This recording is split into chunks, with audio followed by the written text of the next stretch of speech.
You're listening to Wild Things and Wild Places, a Muley Fanatic Foundation podcast that aims to discuss issues and efforts related to the Muley Fanatic Foundation mission, the conservation of mule deer, furthering the sport of hunting, and sound wildlife management. Everybody knows I'm a Muley fanatic. It's time for Wild Things and Wild Places. And here's your guide, Joshua Corsi. And welcome to another episode of Wild Things and Wild Places. Joining me today, Joey Fagel and Nick Duncombe from 495 Films, which I now know what that means. That's pretty exciting. Welcome, gents. Hello. Nick, I thought this would be a unique opportunity. You've been doing filming on many of our youth hunts over the years. You've done some promo stuff for us with Mule Deer Days. You certainly have an eye behind the camera. Of course, you do this on the side in addition to your regular job as a owner of a trucking company, but I thought that this would be a great opportunity on the eve of a big elk hunt planned for tomorrow on a film that'll be showcased at the Weatherby Film Festival next year, to really just talk about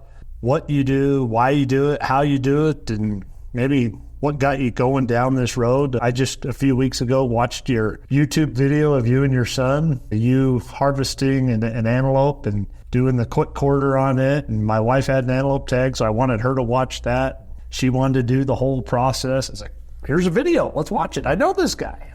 Yeah, I started filming hunts is actually what I had no idea that I really liked cameras and liked making videos, and my wife got me a GoPro one time and I put it on my head and went archery elk hunting and shot a bull, and the video was not very good, but I just fell in love right then and pursued it a little bit further, just self-filming my own hunting, and I really like that. And I ended up going to a film school, like a week-long film school, and realized that there's more of an art to it than just standing in front of the camera talking to it, and I could do a lot more things. And I thought maybe if I film other people's hunts, I'll get to go on some pretty neat hunts and get to experience that, maybe not as the hunter, but being able to film it and tell the story later on. And I just fell in love with that, and it's just gone from there. I've done some other work too outside of the hunting, but ultimately the hunting is what I enjoy to film. And it's not easy. Every hunt there's stuff that I think that I could have done better, but at the end of the day, it's hunting. It's not scripted. There's no way to make it perfect, so you just do the best you can, and the product that you put out is what it is. And it's always neat to be able to preserve that memory. And with these hunts, these youth hunts, I think it's really neat for these kids. And killing the animals, one thing, but seeing the look on these kids' faces and their parents' faces and the volunteers' faces, that experience for everybody is really neat and really moving. To try to capture that is my ultimate goal. If we get the kill shot, that's one thing, but ultimately it's telling that story and seeing those reactions. I've had the opportunity to see many of the films that you've been able to produce. I don't think folks realize the time that goes on behind the scenes. Of course, Joey, you with Fagel Rock Productions, you like to dabble with the filmmaking as well. That's always been something that you've had a strong interest in.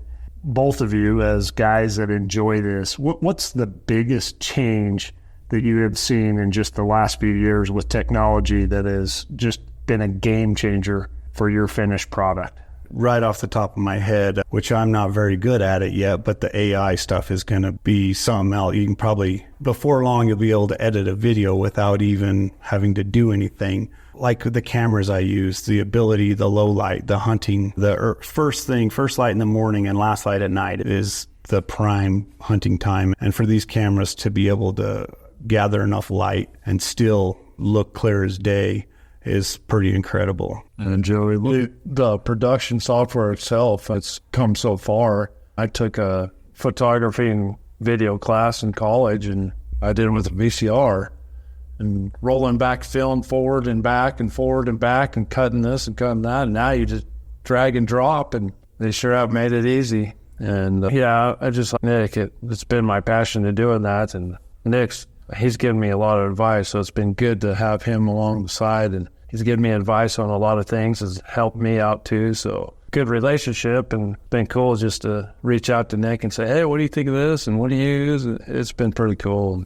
Really appreciate him coming along and volunteering all his time, because I know how that is. Volunteer a lot of time for our high school athletics, and it takes a lot of time and hard work, and when you're got other things going on between family and work yourself. So I know what goes forth into this. So that's why I appreciate him so much with all these videos he does for us. On that note, Nick, I'm curious, do you go into these hunts, especially like this hunt where it was made known to you prior to that we'd like you to do this if you're interested and available, that this would be showcased at the Weatherby Film Festival, a platform that will certainly be larger than ours to be able to promote this to a different audience that maybe we're not reaching or you're not being able to reach right now? Do you go into that with kind of an idea of what the video, I don't want to call it a script, but do you have certain elements that you are going to be sure to try to make sure you hit on or touch on?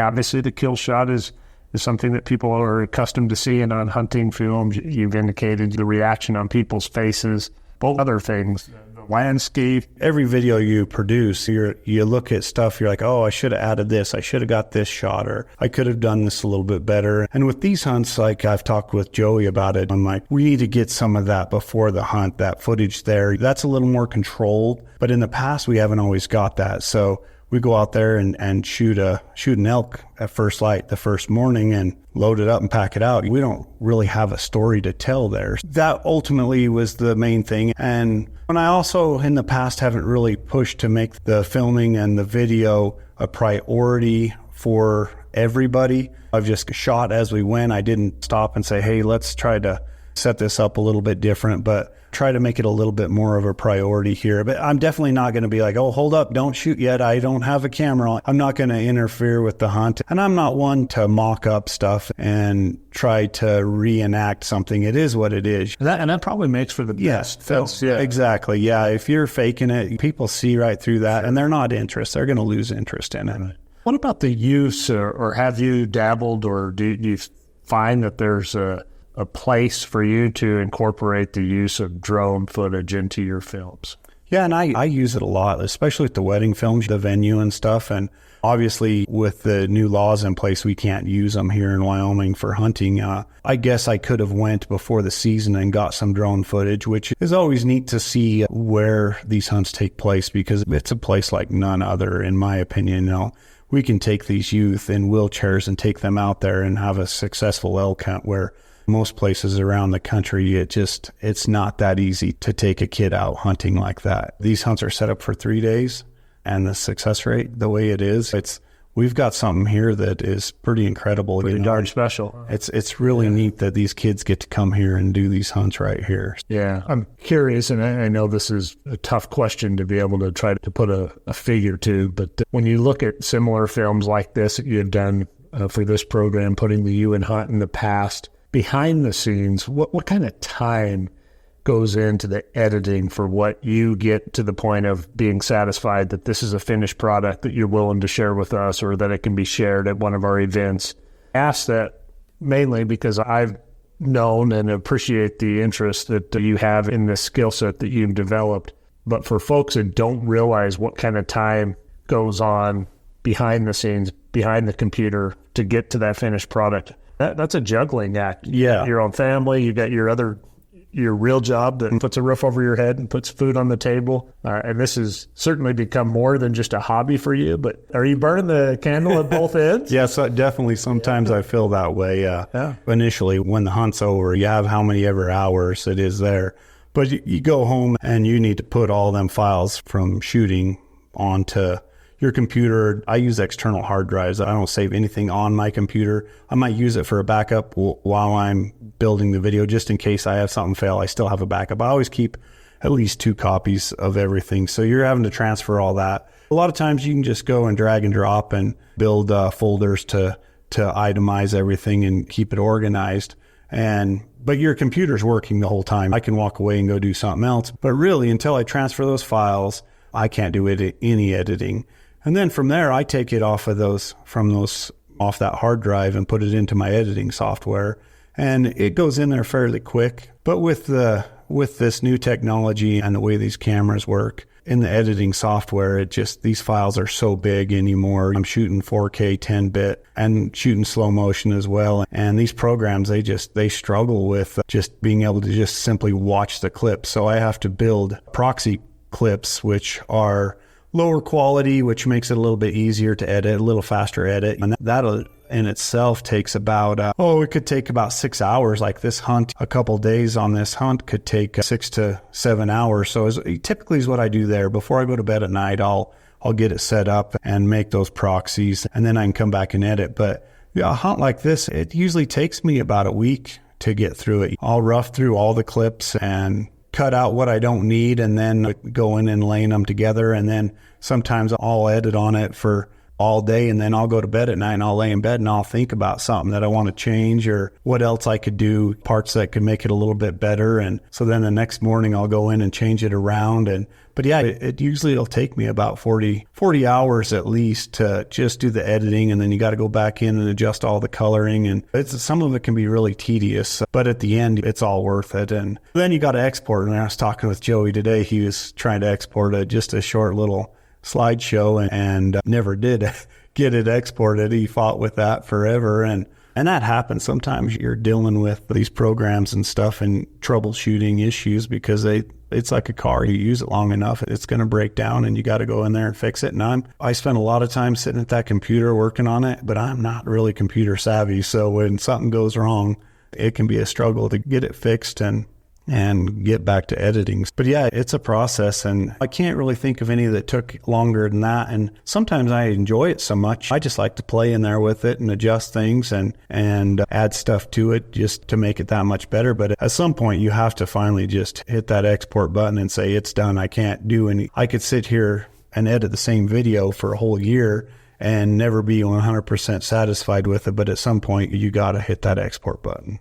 Yeah, is there a product that you're most proud of when you want to showcase your work to someone that's not familiar with your work? Yeah, and it's actually the one that kind of sticks out isn't even one that, it's not even a hunting video. The city of Green River hired me last minute. They'd sent in, they had to write, I don't even remember all the process for it, but it's a Parks and Recreation award. It's a national award that's giving to one Parks and Rec department in the United States a year. And every year they'd applied for it, and they'd been finalists before, but never won it. And so they were a finalist, and they needed to hire somebody to make a video. Had 2 weeks to put a video together to submit for, and this was the final step to decide who won this award. So they hired me to do that, and I came for 2 weeks. I'm getting the footage.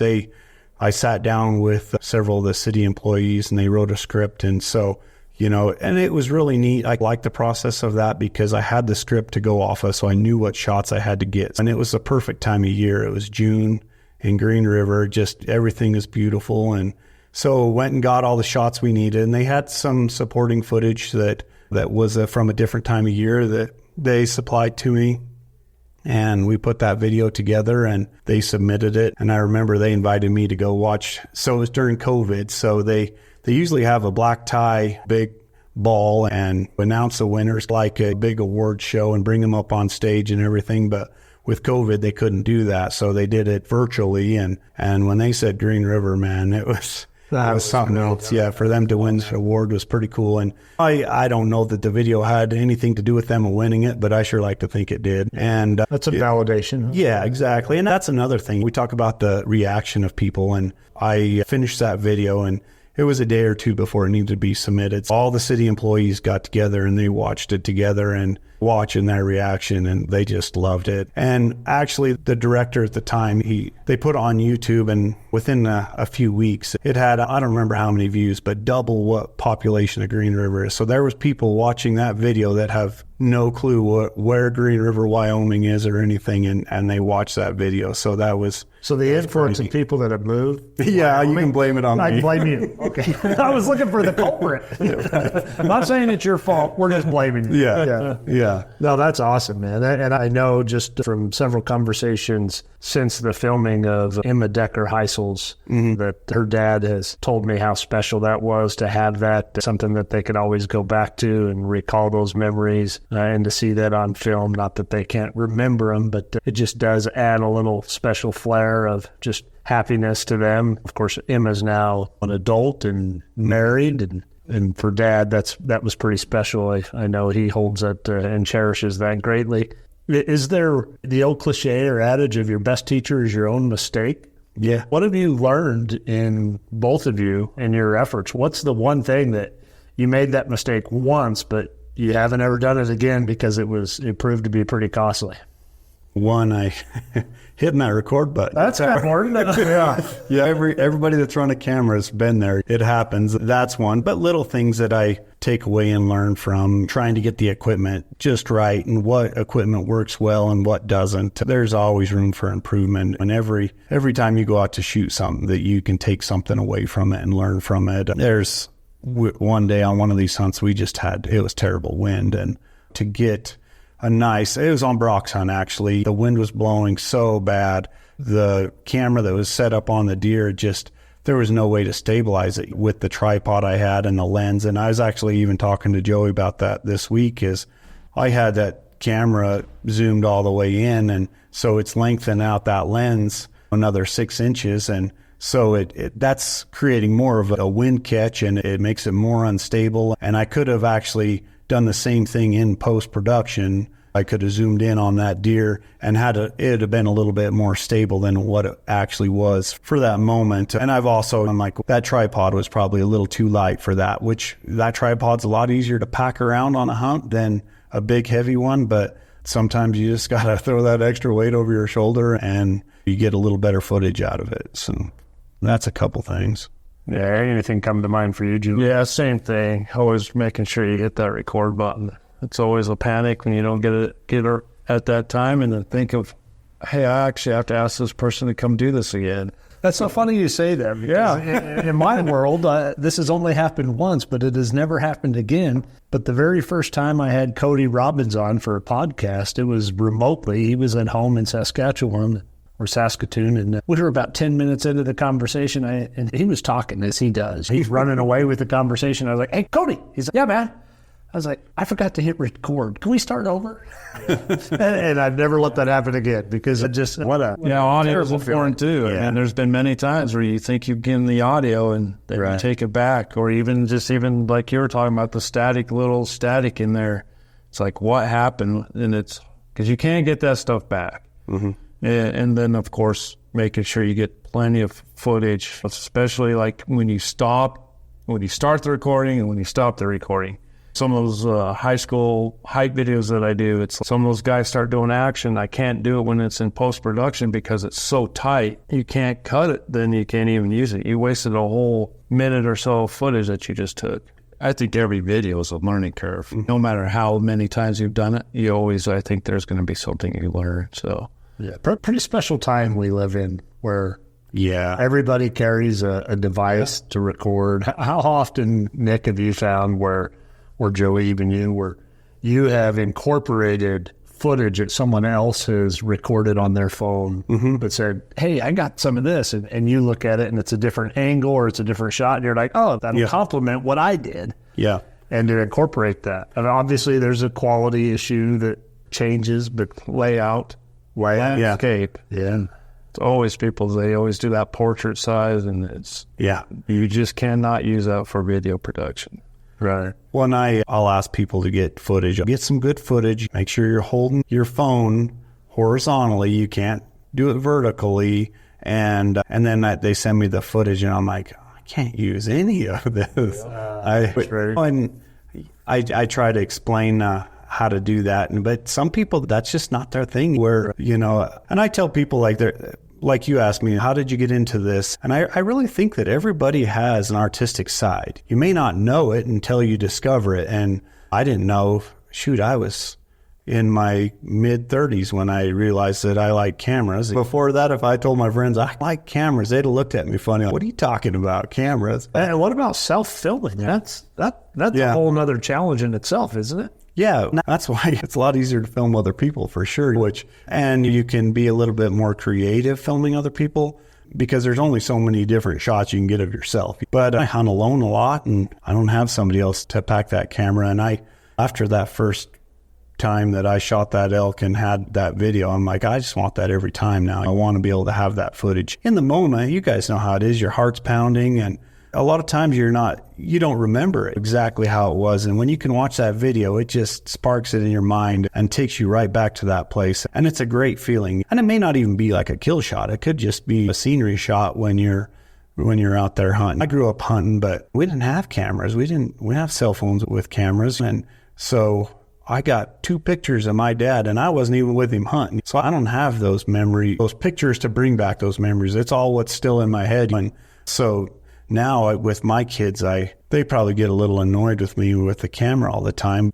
Even if I don't edit stuff into videos, I have that footage. We can go back and watch that footage at any time. And that'll be appreciated at some point down the road. Yeah, for sure. Yeah, absolutely. Yeah. Is there anything on this hunt tomorrow, Nick, that you've already in your head put together? Boy, if I could get this, would be pretty special, or this moment, or this low light situation, or this reaction. What does that look like for you before? It's pretty neat to watch her and her dad work together out at the range today, watching them work together, and the patience that Cody has. I told him, I'm like, man, you're a lot better than me, because I couldn't have control of that gun and let my child have control of the trigger. But they worked really well together, and when they had a shot that didn't go like they wanted, they talked it through, and the way they work together, and the way there's a lot going on there. A lot of moving parts. Yeah, there really is. And to get 2 people and all these mechanical parts to work together like that is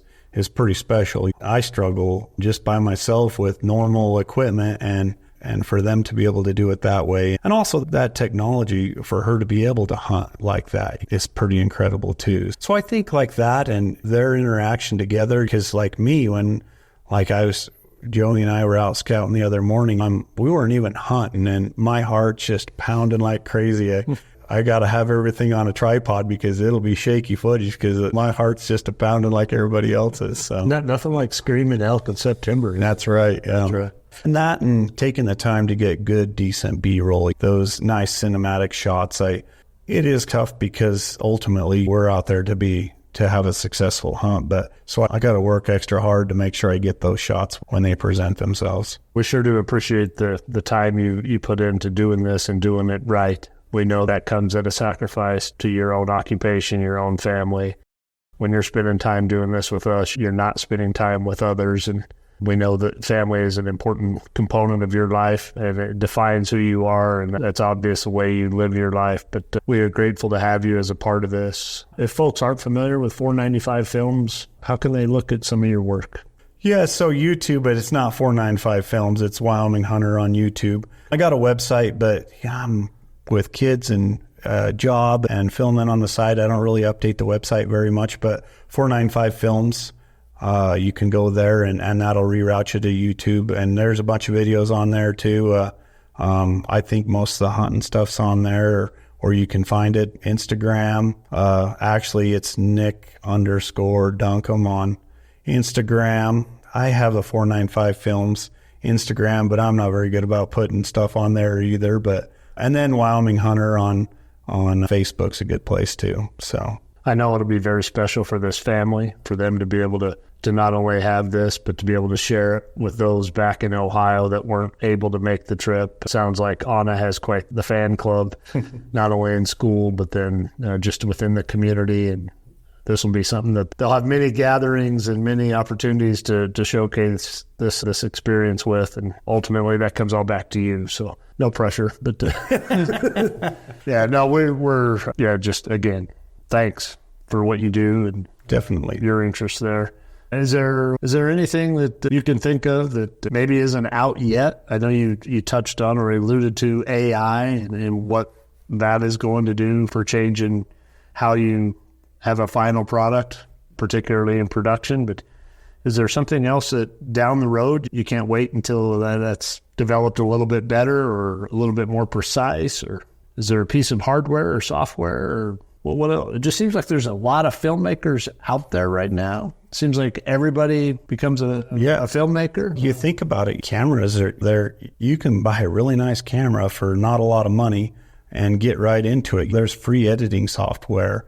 I worked with a photographer one time that he's old enough that when he would shoot a wedding before, he had to go home into a darkroom and create all them proofs. He couldn't just plug it into the computer and have it right there.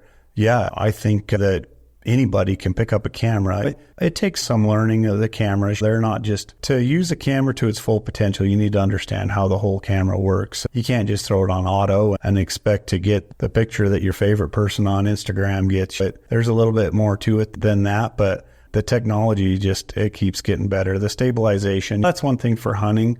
The stabilization in cameras, the way it's going, you can basically carry a body and a lens and get what people used to use, all different kinds of equipment for stabilization and handheld. It's coming to that, and it's getting there. That's one of my biggest pet peeves when I'm trying to edit a video is stabilization. I don't like a bunch of shaky footage, and sometimes it can't be avoided, but that's one thing. I think that technology, it always evolves. I'm not a big techie guy. Like rattling off what kind of equipment I have and stuff, I can't always remember, but I try to stay up on it. If something's coming out that's better than what I have, and if I feel I need to upgrade, then I will at that time, but I'm not super good at knowing all that stuff. What are your thoughts on some of these photo contests and film festivals that are now just limiting it to footage that is only captured on a cell phone? Yeah, I don't know. Cell phones are great, and really for what you pay for a cell phone, you can get it's crazy. We camera call them cell phone. Right, exactly. We live on those things. I don't know. I've never been one to like that. And one of my pet peeves, and you guys will be like, oops, because you guys have done it, where we go out there and we hunt and we harvest an animal and we take cell phone pictures and put them on the social media. And I'm like, oh, just wait 10 more minutes and I'll have you some really good pictures to throw on there. It's easy to notice the difference if you have it side by side, but a lot of times you look on Instagram or Facebook and you see the picture and the better quality picture from an actual camera. You're like, you're right. I actually worked with a gun maker this winter, and his cell phone, it takes a great picture. And it took me, I had to show him, yeah, your cell phone takes a great picture, but look at the detail. And we zoom in and he's all, you're right. The cell phone, it's like a flat image. And you look at that there's a lot more depth and detail to it. And it brings out that photo. And digitally, it's hard to notice that stuff. But if you see it side by side, you definitely notice a difference. Yeah. What where's $4.95 films 5 years from now, Nick? Where do you want to take this? The trucking world isn't getting any better for me. So if I could do it somewhat full-time, that would be awesome, but that's also a pipe dream too. Probably could go full-time, but I have to give up a lot. I have to give up all my weekends and that time with my kids because I got to film weddings, and I don't really want to film weddings. So if you're filming weddings, there goes your summer. Right, exactly. And your fall, because everybody wants to get married in the fall. Yeah. So I don't know if that'll ever happen or not. That's always a dream and a push for that, but I just want to keep doing what I'm doing, filming these hunts and the outdoor world. I don't like filming stuff indoors. I'm terrible with lighting, it seems, and the footage doesn't always look the greatest. I just like being outside with that camera. So whatever I can do outside with the camera, I'm good with. Joey, anything you want to add? Oh, just more appreciation to you, Nick. Even the help with my production stuff. Always good to have that other person there on the side to get some good advice and help. Very thankful to have you a part of this. And I enjoy working with you guys, and thanks for having me. I don't remember how many years ago it was I started filming these hunts, but I'm sure glad I piped up and said, hey, can I come along? And yeah, you guys I don't know who this guy is, but I guess we'll let him come. Hopefully we can drag the hunt out just a little bit. Joey, we don't necessarily have to kill right at shooting light. We can make this experience last a little bit more. Opportunity. I know. No, it's going to be great. Nick, we've always been very excited to have you be a part of this journey with us, so thank you for that. Yeah, for sure. Thank you, guys. All right. Until next time, happy trails. And that wraps up another episode of Wild Things and Wild Places. But remember, the journey doesn't end here. Make sure you never miss out by subscribing. Whether you're listening to us on your favorite podcast platform, streaming us on our website, or following us on social media, subscribing is the best way to stay connected. Thank you for joining us, and stay tuned for more wild episodes. Everybody knows I'm a muley fanatic.